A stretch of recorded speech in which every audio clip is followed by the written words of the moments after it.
अस्सलामुअलैकुम नाज़रीन, मैं हूं अब्दुल्ला। 7H न्यूज़ में आपका इस्तकबाल है। South zone task force team ने 2 अफराद को गिरफ्तार कर लिया है जो टाइगर की नकली स्किन और उसके नकली दांत बेच रहे थे।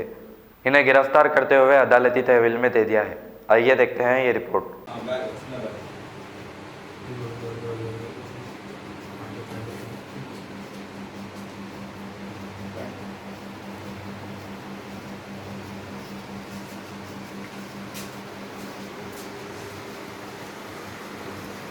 J1 टाउनशिप चिविल्ला गोलापल्ली मोइनाबाद के कामयाब वेंचर के बाद अब नागाराम फ्री जोन में IT companies Shamshabad international airport से सिर्फ 7 किलोमीटर की दूरी पर बेंगलुरु हाईवे और आउटर रिंग रोड के बिल्कुल करीब, जहां पर आप घर बना कर रह सकते हैं। Gated community, drainage, BT road, electricity, water line, footpath जो है बिल्कुल आबादी से जुड़ा हुआ, मस्जिद, government hospital, bus stop, schools, function hall, petrol pump जैसी बुनियादी सहूलत चंद कदम की दूरी पर। स्पॉट रजिस्ट्रेशन और क्लियर टाइटल के साथ सिर्फ और सिर्फ 6,999 रुपए फी गज। जल्दी करिए, आपका ये छोटा सा इन्वेस्टमेंट आपके बच्चों का मुस्तकबिल बदल सकता है। हमारा पता है J1 township beside Madina restaurant, Attapur, pillar number 67। Contact number 8686579696 9550224871।